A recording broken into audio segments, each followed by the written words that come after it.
বিএনপির আন্দোলনের চাপেই পদত্যাগের কথা ভেবেছিলেন প্রধান উপদেষ্টা ডক্টর ইউনূস, এমন দাবি জাতীয় নাগরিক পার্টি এনসিপির। যমুনা টেলিভিশনকে দেয়া সাক্ষাৎকারে দলটির নেতারা বলেন, দুই ছাত্র উপদেষ্টার পদত্যাগের দাবিও বিএনপির উদ্দেশ্যপ্রণোদিত কৌশল এবং গণ অভ্যুত্থানের স্পিরিটের সাথে সাংঘর্ষিক। বিস্তারিত লামিয়া তিথির রিপোর্টে। 65% পর্যন্ত বিদ্যুৎ সাশ্রয়ী হাইসেন্স এসি। হাইসেন্স। জাতীয় নাগরিক পার্টির নেতাদের অভিযোগ, বিএনপি যেন তেনভাবে চাপ প্রয়োগ করে ক্ষমতায় যেতে চাচ্ছে।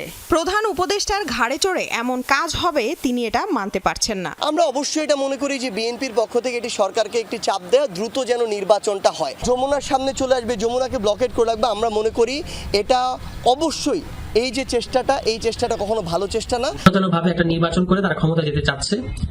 প্রধান উপদেষ্টা তাকে ব্যবহার করে বা তার ঘাড়ে চড়ে কেউ এই ধরনের কাজ করবে এটা তিনি মানতে পারছেন না, এবং এই সমস্ত কারণে তিনি এরকম মন্তব্য করেছেন। প্রধান উপদেষ্টার সাথে সাক্ষাৎ শেষে এনসিপি প্রধান দলের নেতাদের কি বার্তা দিলেন? যমুনা টেলিভিশনের প্রশ্নের জবাবে দুই নেতা জানান বিস্তারিত। আমাদের দলের নির্দেশনাও যে আমাদের রাজনৈতিক দলের মধ্যে এই বোঝাপড়াটা আরো বৃদ্ধি করা, আমাদের যে ঐক্যের যে জায়গাটা, এই জায়গায় যেন কোনো ঘাটতি না তৈরি হয়।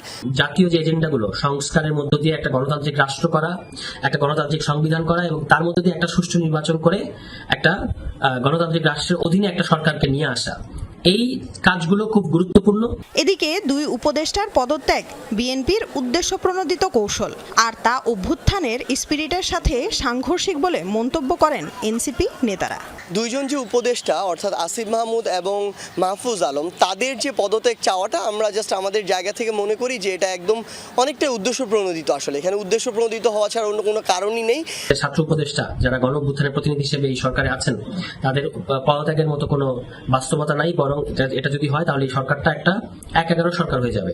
তবে জাতীয় নাগরিক পার্টির নেতারা মনে করেন, রাজনৈতিক দলগুলোর মধ্যে আলোচনার মাধ্যমে দূরত্ব কমিয়ে ঐক্য ফিরে আনা সম্ভব। যদি আমাদের মতবিরোধ থাকে, রাজনৈতিক দলের অবস্থানগত বিরোধ থাকে, সেটার জন্য আমরা নিজেদের মধ্য দিয়ে আলোচনার মধ্যে দিয়ে একটি সুন্দর একটি জায়গায় যেতে পারি। সবাইকে একটা কমন স্পেসে আসতে হবে, ন্যূনতম নিজেদের রাজনীতিগুলো ছেড়ে জাতীয় স্বার্থগুলোতে একমত হতে হবে। নির্বাচনের যে দাবি রয়েছে সেটি নিয়ে প্রধান উপদেষ্টার সাথে আলোচনায় বসার আহ্বান জানান দলটির নেতারা। জায়গা থেকে এটি বলেছেন। লামিয়া তিথি, যমুনা নিউজ, ঢাকা।